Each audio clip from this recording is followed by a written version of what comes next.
Allir þættir samstæðvarinnar eru fáanlegir á öllum helstu hlaðvarpsveitum.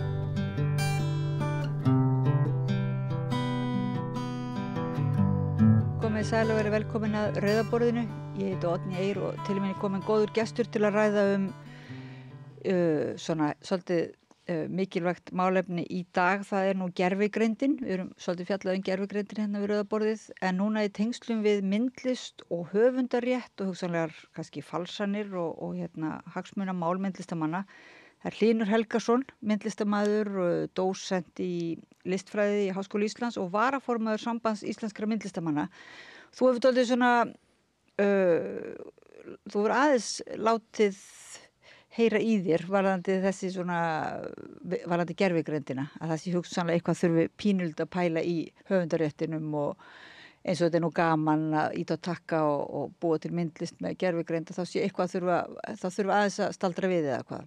Já, það þarf í raun og veru að skoða þetta betur og það má segja að gervigreindin hefur verið nokkuð virk í myndlistar lífi síðastiðin 10-15 ár í sjálfu sér, þannig að það er hlutur sem Hefur gervigreind verið virk í síðustu 10 ár?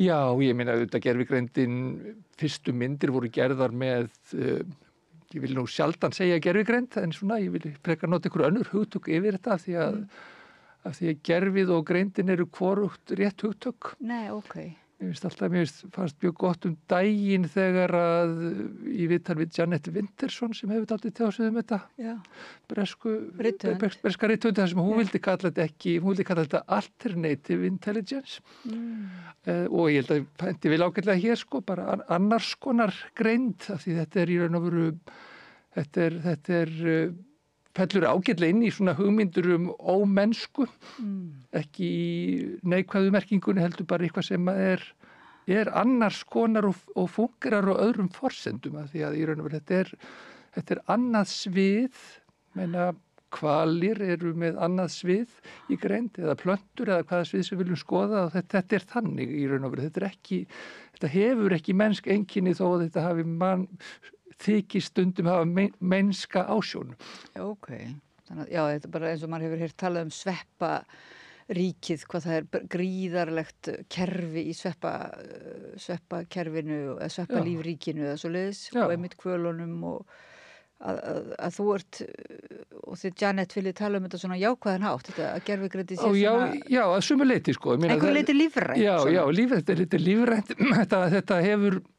þetta fungerar á sínum eigin forsendum, þetta er keyrt áfram af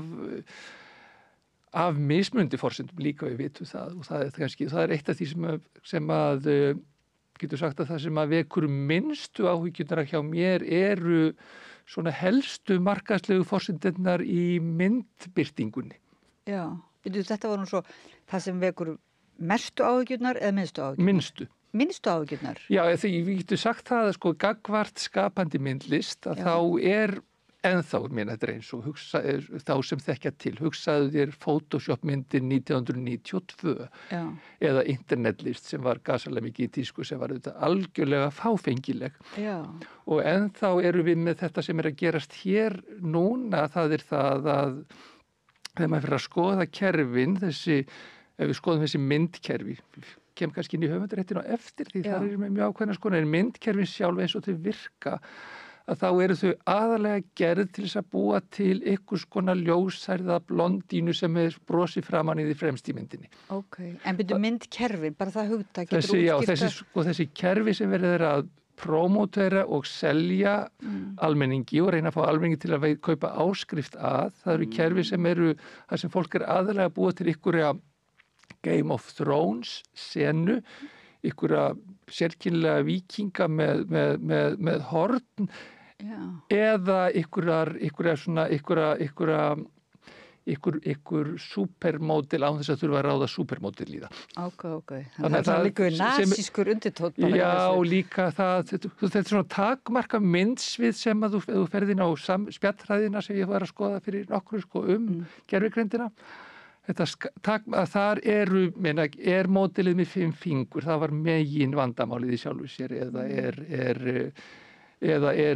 nærðu réttir í ríkamsbyggt í einhvers konar mannveru sem þú ert að setja fram. sem allt í lagi viðfangsefni.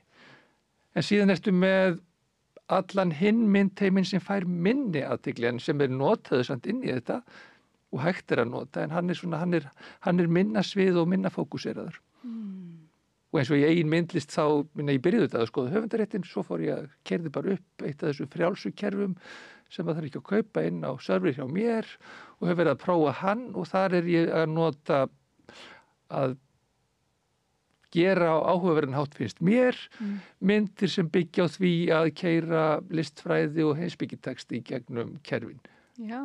Nota það sem lýsingu, nota texta sem er ekki að lýsa. Nei. Heldur texta sem er ekki búið að stilla kerfin fyrir og þá fæ ég í raun og veru eins og ég veit að tónlistamenn gera líka. Þá fæ ég eitthvað óvænt sem ég get síðan nota til þess að vinna með áfram. Ok, þannig að þú ert raunverulega sem myndlistarmaður byrjaður að bara svona spjalla við og vera í samskiptum við gervigreindina svoleiðis. Eða nota ekki, þú spjallar auðvitað ekkert við gervigreind, þú þykist gera það, en já, ég sem þetta er að prófa að nota skoða möguleikana, skoða hvað gerist og þetta ef þú hendir inn lýsingu á mynd að þá færðu einn af trilljón möguleikum af myndu sem að getur verið búið til út frá þeirri lýsingu.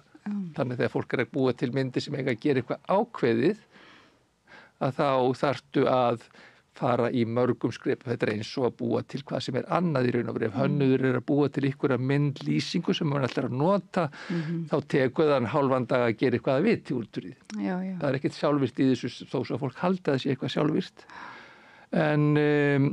En kannski það sem er í raun og veru það sem að en síðan það sem ég er að gera er að ég vil fá eitthvað óvænt, þannig að ég er ekki að leita að eitthvað ákveðnu, þannig að ég í raun og veru fagna því hversu margir möguleikar eru fyrir hverja og fínstilli viss atriði og sé hvað gerist með það. Þannig að það er svona allt önnur nálgun, af því ég er bara, í raun og veru að leita þínu óvænta og síðan dregi það fram. En einhvern veginn eins og þú lýsir þessu þarna er svona, og þegar ég segi spjalla, myndi nú ekki bara beint eitthvað svona spjalla við Sirri heldur svona, ég meina í þessum svona tengslum og einhvern hátt svona þar sem þú ert að spegla þig og leita, óvæntu, en minnir þetta ekki pínulítið á þegar maður heyrði svona endurreisnar listamenn eða ég man ekki hvaða tímabil þú ert nú listfræðingur þegar menn fengu fullt af upplýsingum þegar arabarnir komu með þýðingar af heimspeki og allt í einu höfðu menn einhvern sjóð og varu farnir einhvern veginn að blanda svo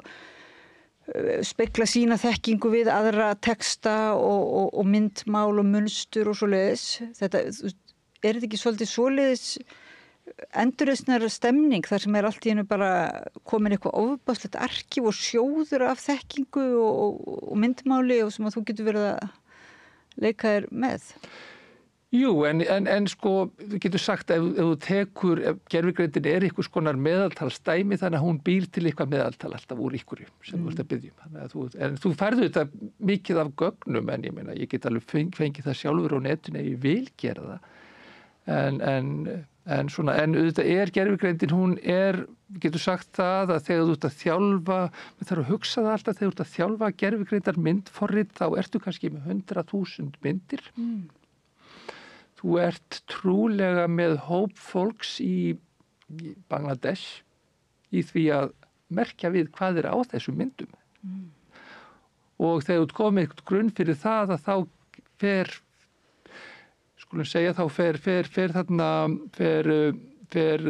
fer líkanið að vinna með þessar myndir út frá merkingunum og búa til gagnagrunni yfir allar þessar myndir. Síðan þegar þú ferð inn í viðkomandi kerfi og biður eitthvað ákveðið að þá er hún að nota allar öll þessi líkindi til þess að finna út úr því hvað er að gerast. Vá. Ég er alltaf augljóslega hef maður ekki nóg mikla reynslu af notkunni sjálfur. Ég hef ekki svo mikla notkun sjálfur þannig að ég meira bara fá fregnir eins og ég sé svona einhver gamall maður á bekki og sveitabæ fá fregnir úr borginni. En mér finnst myndlík þetta með endurreisnina kemur upp í hugan svona, og það er allt sjálfsagt úreldar líkingar hjá manni og svo kemur þetta með nýlenduhyggjuna núna þegar þú ert að segja þetta með einhverjir í Bangladesh að merkja við eins og þegar að þessi ríki rusl fóru löndin og stálu hlutum og komu síðan úr þessu fínu söflum sínum af fallegum munum, þú veist. Ja, þetta er síðan nýlendu stefnin í raun og veru við með það. Þetta er öll þessi kerfi þeir eru að nota sér að það hefur komin, þeim reyndar svona bæði og það hefur komin tæknileg þekking dálítið mikil í sem sagt í Indlandi og Bangladesh í raun og veru þar sem þú getur fengið ódýrt vinnuafl til þess að gera marga hluti. Það er bara, við vitum það. En gríðarleg þekking þarna líka sem er það er komin tækniþekking, þannig að það er búið að byggja upp og við getum sagt það, ég held að sko mín hugsun er svo að menn get í raun og veru eins og staðinni núna á Vesturlöndum að menn geta að sömuleyti arðrænt þessi kerfi núna og þessa þekkingu. Ég myndi segja að það er svona 50 ár þangað til að þessi kerfi eru komið það langt að í raun og veru að þessi lönd eru komið með yfirhöndina og geta hagnýtt sér þetta mikið betur sjálf. Já. Þannig í raun og veru ég held að eins og staðan við getum sagt þó að hlutir séu hræðilegir í Bandaríkjunum núna, þá er það sömuleyti sko jákvætt á heimsvísu. Já, hvernig þá aðeins? Í því að veikja þessi svakalegu yfirráð sem Bandaríkin hafa haft alltaf svona að í raun og veru þó það geti verið ógnvænlegt að mörgu leyti þá líka þá held ég að það að þau sé ekki greinileg heldur sé við komið með margpóla heim, getur sagt Indland, Kína, Evrópa þá eru möguleikar á einhvers konar jafnvægi en ekki beinu arðráni lengur. Menn efast valla sko Kína og Indland en svo er það bara hver ætlar að vera þriðji póllinn, hvort það er Evrópa eða eitthvað annað eða hvað telst til Evrópu líka og svoleiðis en það er nú pólitík, sko ég er að hugsa samt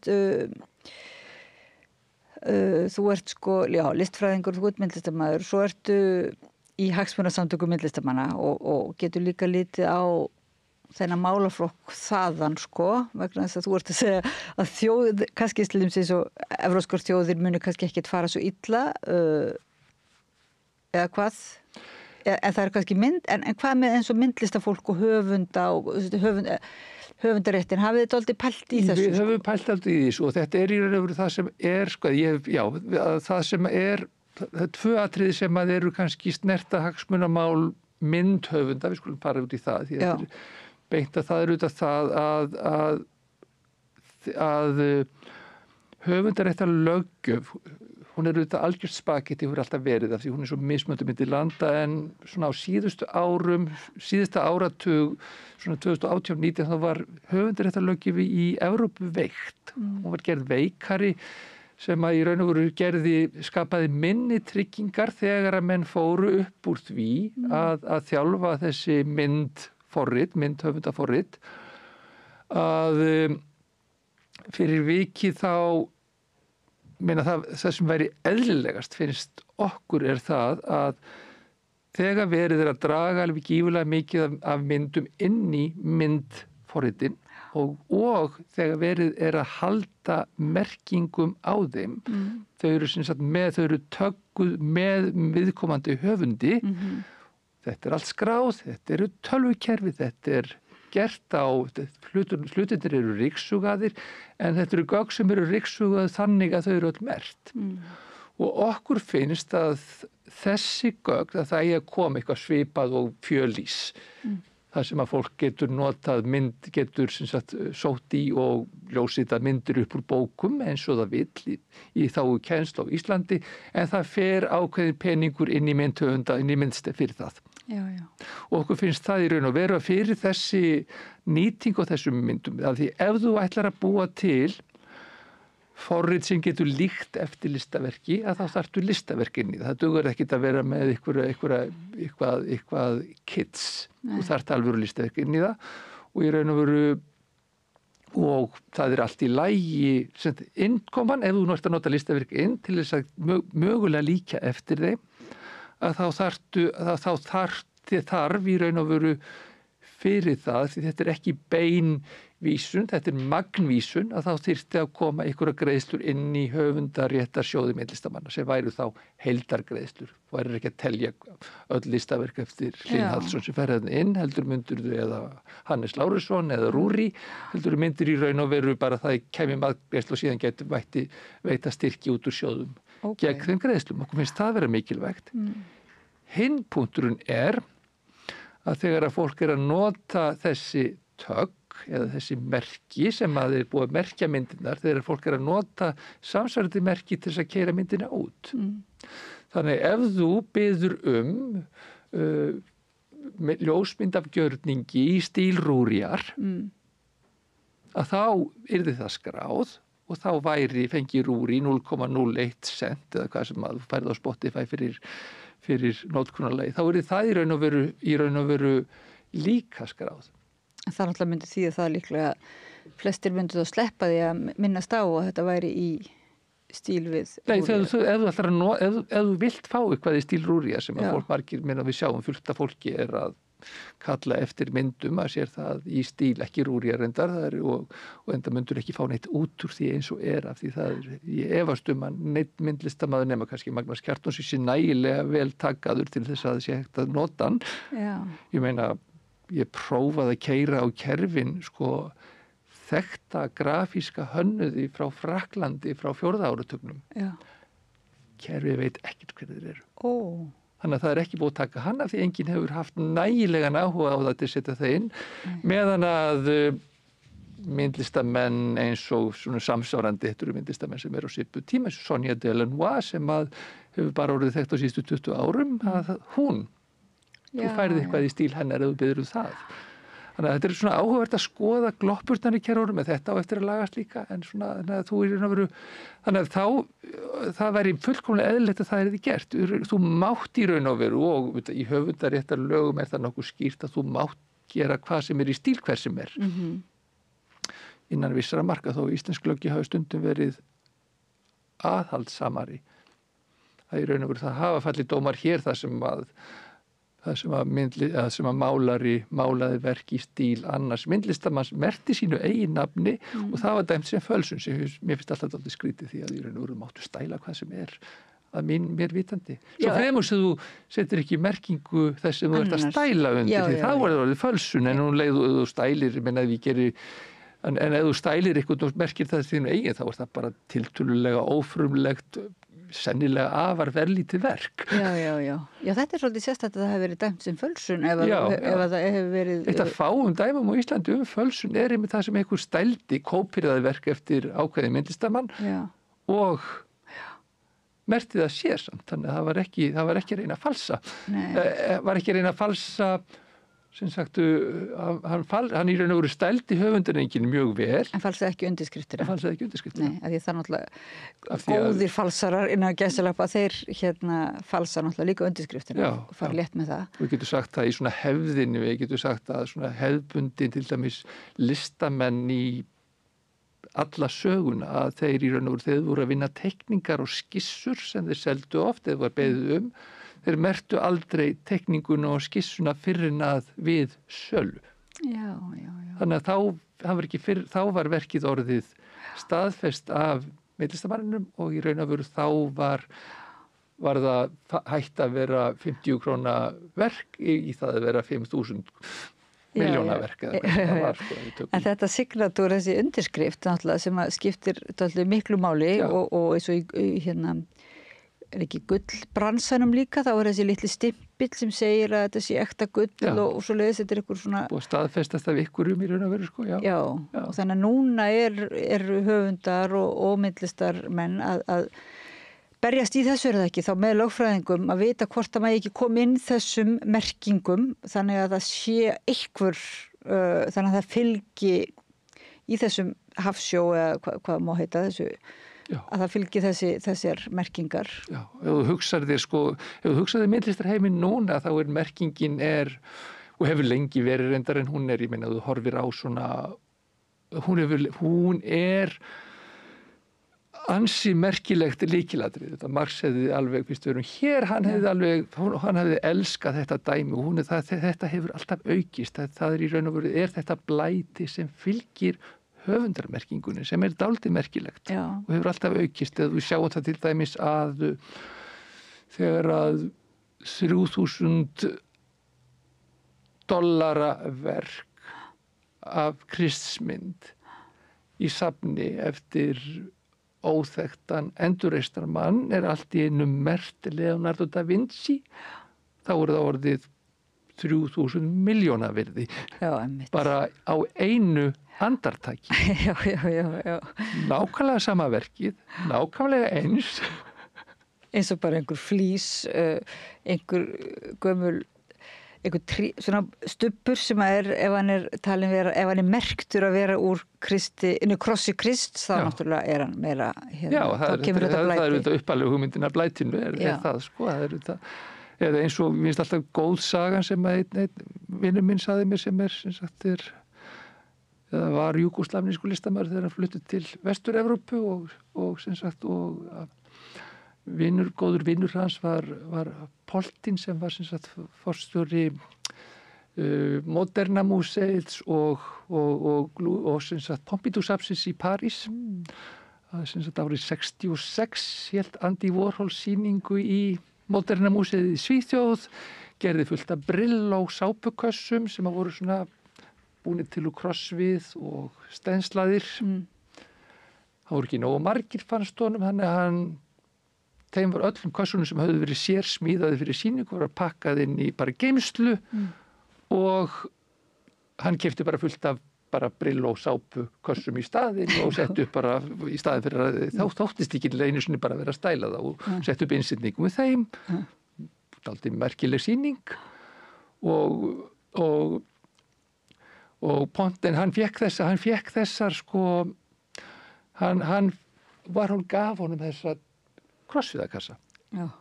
Og hann gaf hinum og þessum þessa kassa svona gegnum tíðin og þessi júgóslavníski myndlistarmaður, hann fekk gefins eitt kassa, geymdi hann bara upp á háalofti lengi og svo flutti kærastan til hans frá sem þá var orðið Serbía og þá vantaði hann íbúð og þá seldi hann kassan. Keypti íbúð í París sem að... Fyrir kassan. Sem að 100 milljónir cirka bát og nú verði það með 200 milljónir eða kaupir litla íbúð í miðborg Parísar sko. 2 árum síðar var þessi kassi sem hann hefði selt orðin $100 virði af því að Andy Warhol Foundation sem að sér höfundarétt Warhol, hún tók ákvörðun það sem verkið þessi kassar höfðu aldrei verið sýndir, þá hafi þetta í raun og veru bara verið skissa að verki og ekki opinbert höfundarverk Warhol. Wow. Þetta er svakaleg saga. Þetta er svolítið góð saga og sönn meiri segja, þannig að þetta er svona, en sem betur fer var þessi vinur minn búin að selja sinn kassa og í góðri trú og það var ekki takt að, en við komum til kaupandi satt eftir með Svarta Pétur. Vá. En þú talaðir áður að það hefði sko rýmkuð svolítið löggjöfin höfundaréttin þarna á einhverjum árabili og ég var að veltaði fyrir mér sko, er það á Íslandi eða bara í öllum heiminum? Í Evrópusambandinu, það er það sem að íslensk löggjöf gerir voða lítið án Evrópusambandsins, eins og við sjáum í málefnum Gaza þessa dagana, við gerum voða lítið ein og sér. Já, en sýnist sitt hverjum, hvað við getum gert þá, en sko ég var að hugsa þetta einmitt þegar ég veit ekki margir sem ég hefði skrifað texta fyrir listasöfnin eitthvað sliðis og við fengum skeyti held ég mörg og spurt hvort við vildum afsala okkur höfundarétti til þess að þetta færi inn í einhverja, þannig að það væri hægt að nota textana í alls konar samhengi. Ég man ekki og þetta var, mér minnir að maður hefði fengið nokkur svona skeyti á tímabili, það er svona kannski 12 ár síðan og þá hafi verið pælingi þessi að þú væri raunverulega að gefa, sko þetta er svona eins og höfða til oft listafólks eins og með ákveðum sósíalisma skilur og þú sért að gefa inn í sameign til þess að sé hægt að nota allir kennslu, þú sért að auðvelda miðlun og svoleiðis. Ég kannski er ég eitthvað að fara óljóst með sko. Já, í raun og verið þú getur í sjálfu sér það er erfitt að afsala sér höfundarétti af því þú átti alltaf sæmdaréttin á því að ekki megi afbaka verk þín og skrumskæla. En ég er ekki vissu að þetta hafi verið afsala höfundarétti heldur að þetta gefa eitthvað svona leyfi á... Já, sko það var í raun og við getum sagt kannski upphafið að þessu var þegar að Listasafn Reykjavíkur vildi fá leyfi til að birta myndum af listaverkum fyrir svona 15 árum síðan eða eitthvað svoleiðis. Þá skrifaði ég einhverja grein það á fugl.is, félagagrein listvefin sem við vorum með þá, sko, þá ætlaði Listasafn Reykjavíkur að sendi það listamönnum bréfum það hvort það mætti birta myndir af verkum þeirra án þess að greiðslur kæmu fyrir raun og veru til þess að kynna það sem væri í safni. Já. Mér fannst það sjálfsagt að svo gefnu að þetta væri opinbert safn sem væri ekki með auglýsingu eftir einkaaðila sem var þá sennilega Sjóvá eða hvað það var nú, eitthvað tryggingafélag eða Vodafone á vefsíðunni sinni. Þannig að við hliðina á listaverkinu sem ég væri búin að leyfa þeim að birta mynd af án í raun og veru án á þessu höfundargreiðsla kemur fyrir. Það var það sem að ég gerði athugasemdir við. Að, eins og ég segi, ef þetta... Jú, ég er að vísa í þetta mál líklega, því ég man eftir einhverju debatti. Ég man eftir, þetta var svona, þetta var dálítið hitamál og seinna tókst myndstef í raun og veru, gerðu þeir tilraunasamning við Listasafn Reykjavíkur og bara, fyrir þetta í raun og veru þannig að það kom svona ykkur skonar heildargreiðsla fyrir notkunarleyfið inn í myndstefsjóðin fyrir þetta. Sem var mjög mikilvægt og það er það sem við viljum fá fyrir þetta í raun og veru og síðan auðvitað höfum við líka verið undanfarið í gagnstæðu höfundarréttarmáli gagnvart söfnunum af því að löggjöfin, söfnin túlkuðu löggjöfin og þröngt þannig að þegar þau birta myndir af verkum listamanna Listasafn Reykjavíkur er búin að breyta þessu núna, þannig að fá hrós fyrir það, að þá birta þeir mynd af verkinu, eða birtu, þetta er svona með öll verk sem eru í öllum öðrum söfnum sem eru á sarpi, þá kemur svona logo fyrir sem fylgir myndinni. Ofan í myndina. Já. Og að mínum mati þá er þetta brot á sæmdarrétti. Þetta er afskræming á mynd eftir mig. Þannig að þú skrifar þetta greinu og þeir segja þetta sé þess að fólk geti ekki stelið myndinni en 2000 díla mynd af olíumálverki eftir mig. Meina, þú gerir ekkert með það og þó þú myndir prenta það út á striga í einhverju myndasölu þá getur aldrei látið eins og þetta sé verk eftir mig af því það er engin provenans og engin nótæð ekkert staðfestur á mér að þetta sé verk eftir mig. Þannig að þetta er nú dálítið snúið svona. Já, svo er hin hliðin að þú getur ekki falsa verk eftir einhvern lifandi listamann á þess að meðan hann getur í raun og veru eða meðan einhver er að gæta hagsmuna listamanna þá getur ekki falsa verk eftir hann. Það er kannski sjaldnast sem einhver er að gæta hagsmunalistamann. En þetta kom í veg fyrir það að kennari gætu nýtt verk úr safningnum sem er það sem að hugmyndin er í kennslu til dæmis. Já. Það er bara... Já. Þannig að það eru svolítið þessi sjónarmið alltaf. Það sé liðkað fyrir, það sé ekki of strangar reglur þannig að það sé hægt að nýta sér efni. Og það sem við vildum fá, ég vildi fá, voru í raun og veru bresku höfundarréttarlögin. Sem að voru, það eru þau bestu að þessu leyti, að þau sem sagt settu mjög skýr mörk það mætti ekki nota myndir af verkum sko í hagnaðarskyni og mætti ekki birta þau opinberlega sem sagt, og þar eru kvikmyndir auðvitað sterkastar og meður ekki fara að sína kvikmynd eitthvað starf opinberlega en í Bretlandi er komin klausa í höfundarréttarlögu sem gerði cirka bá 2008 eitthvað svoleiðis að notkun í kennslu samkvæmt námskrá í skilgreindu nemendarhópi væri ekki opinber birting eða sýning. Okay. Þannig að það var klippt út, þannig að þú mátt í raun og veru þú skoðu til dæmis kennari sem vildi sýna í skugga hrafnsins í kennslustund. Já. Sem sagt á Íslandi getur ekki farið út í vídeolegi tæknilega séð, fengið vídeospólu og sýnt hana í kennslustund. Þannig ert að meina að það er raunverulega þarf að gera rosalega greinamun hérna á annars vegar bara öllum hagsmunamálum í tengslu við sem sagt markaðinn og stórfyrirtækja notkun eða bara svona gróða markaðshyggjunotkun annars vegar og svo upplýsinga í kennslu og annað. Það þurfi einhvern veginn að greina þar. Já, það er raun og veru á milli almannanotkunar í þágu samfélags og samfélagsheilla og í raun og veru í þágu gróð og það er í raun og veru í mjög mikillega höfundarréttarlöggjöf er það skýrt það þarf bara að gæta þess og passa upp á það. Okay. Og það hefur ekki verið gert í tengslum sem sagt AI. Nei, þannig að það alveg mikið verk að vinna þá. Það eru stórar gloppur í raun og veru, bæði inn í kerfinu og út úr kerfinu í raun og veru. Ok. En hvernig gengur á Íslandi svona rétt undir lokin að koma þessu, að fylgja þessu eftir þessu svona innlega til dæmis þessi bresku höfundaréttarlög? Sko það hefur ekki tekist, en okkur að taka, það verið að gera samninga þetta í raun og veru sem sagt að koma inn svona stórar, koma inn bara heildur greiðslur inn í sum. Það verið að gera samninga og það verið að vinna í því og það það sem við erum að berjast fyrir eins og í auknum mæli. Og það þarf að gera það núna, er það ekki? Því annars það ekki svolítið spurningum svona að missa af lestinni dálítið, eða ekki tækniþróunin og svona... Jú, það er því fyrr því betra í raun og veru. Það það sem þarf að þetta sé ekki, að markaðsvæðingin kom ekki á undan leyfinu.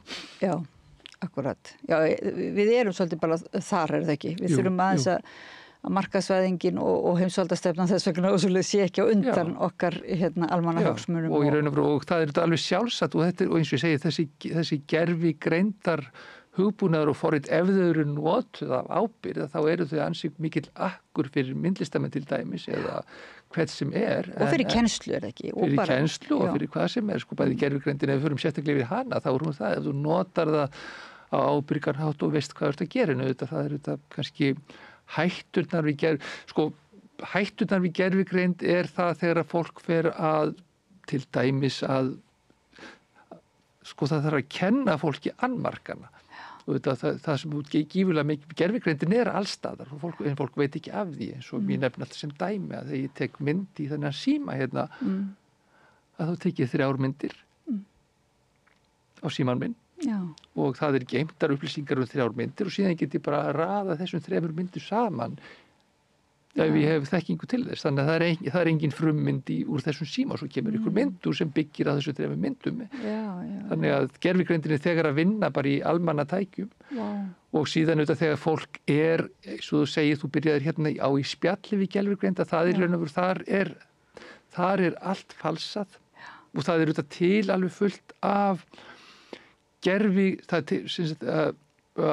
fullt af lausnum sem byggja á tauganetti, svo við hættum að nota gervigreind líka, þetta tauganets aðferðir við tölvugreiningu sem eru vandari til dæmis í fræðimenn með það engin fræðimenn myndi nota OpenAI, það í raun og veru of illa skilgreint, það í raun og veru bara, það spjallmenni.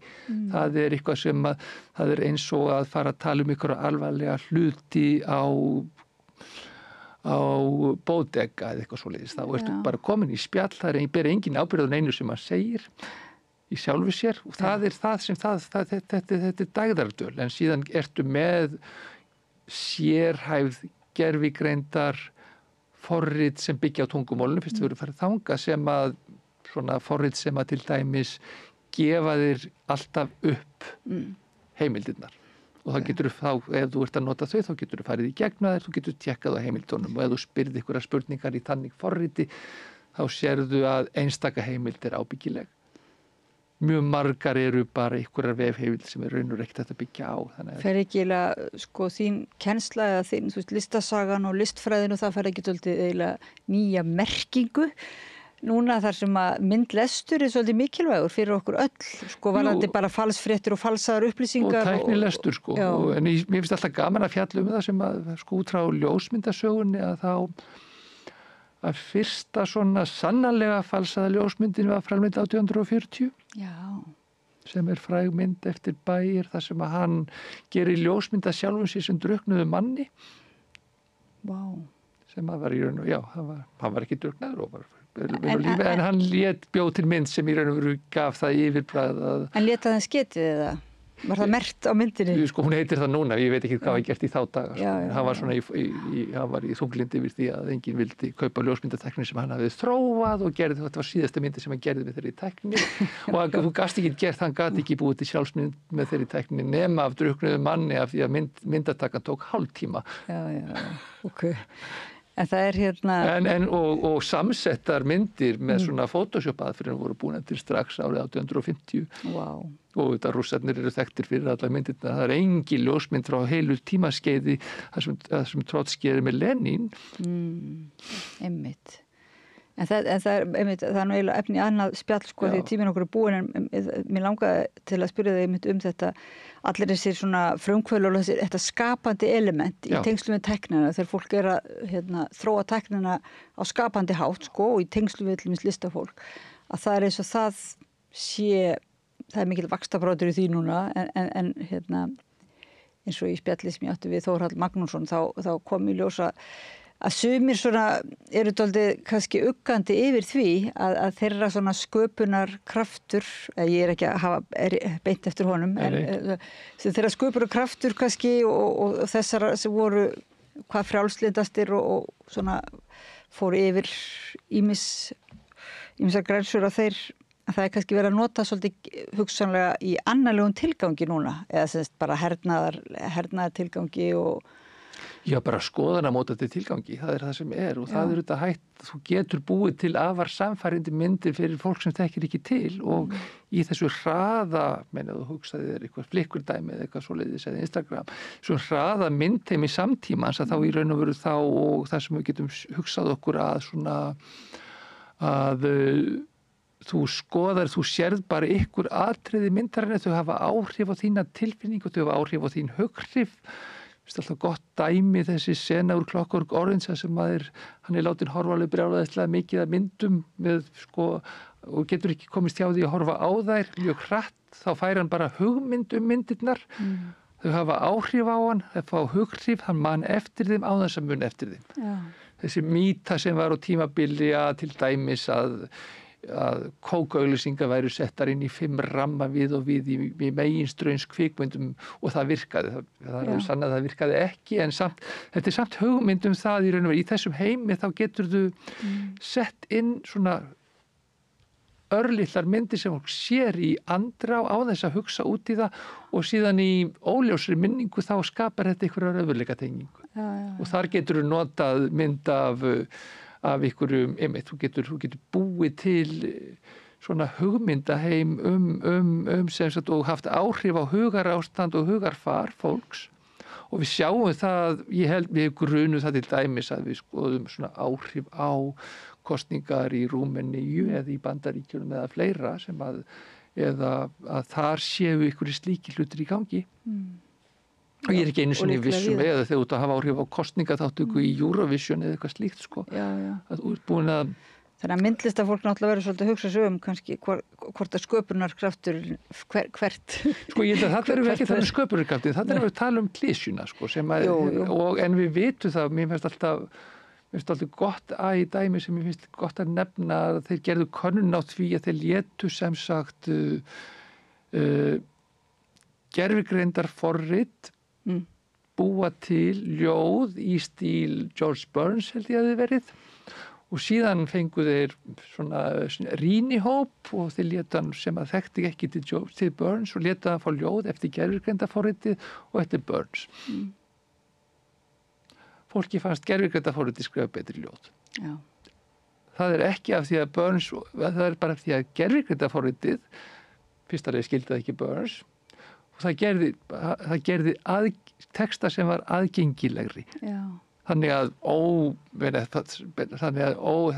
almenningi fannst í raun og veru aðgengilegri textin vera betri. Það er þarna sem kemur svona þessi estetiska þekking. Auðvitað í flestum tilfellum þá kemur fólk til að velja hið aðgengilegi sjálfu sér. En auðvitað skapandi listimenn, þeir eru ekki þar. Nei. En þess vegna hefur þetta meiri vandkvæði til dæmis í svið meginstraums kvikmynda þar sem þú ert í raun og veru þar sem að flest öll verkin eru aðgengileg og auðmeltanleg. Já. Það sem í raun og veru þú ert þar er markaðssóknin.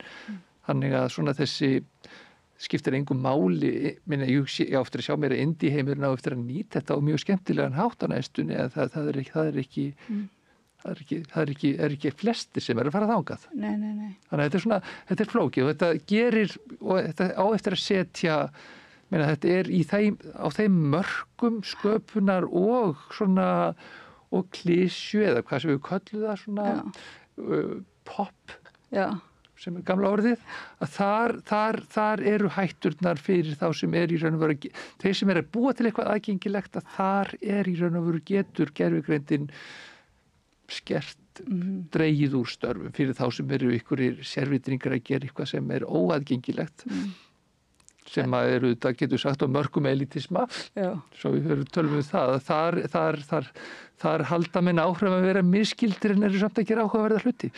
Jú, en geta verið misnotaðir síðan. En við höfum séð það alveg síðan, sko, ég menna þegar ég var í meistaranámi í myndlist á 10. áratökum, að þá var vandamálið í breskum listaheimi það að mönnum fannst í raun og veru svona þessum framsæknu krítísku listamönnum, þeim fannst Saatchi & Saatchi sem var framsækin auglýsingastofa að grípa þeirra hugmyndi bara ár eftir þeir eru búin að koma með þær og eru búin að gera það í einhverjum svona risastórum dæmum.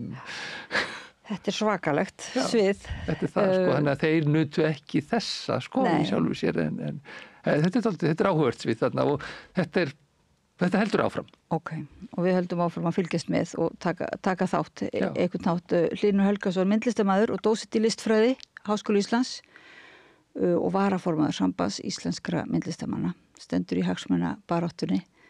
Kæra þakki fyrir að koma að rauðaborðinu og ræðum gervigreind og sköpunarkraft og merkingu og höfundarétt og allt og þetta lífræna sem við þurfum að kanna betur. Blóm hérna. Já, við fáum kannski að heyra í þér betur síðar. Já, bara takk fyrir að bjóða mér og gaman að vera með þér. Já, mjög gaman að ræða þetta. Maður fer inn á bara eitthvað mjög vítt svið. Ég þakka hlustendum áhorfendum fyrir að vera með okkur á þessu svona óræða áhugaverða sviði og ég þakka Laufey Líndal fyrir að varpa spjallinu yfir til ykkar með tækni brellum.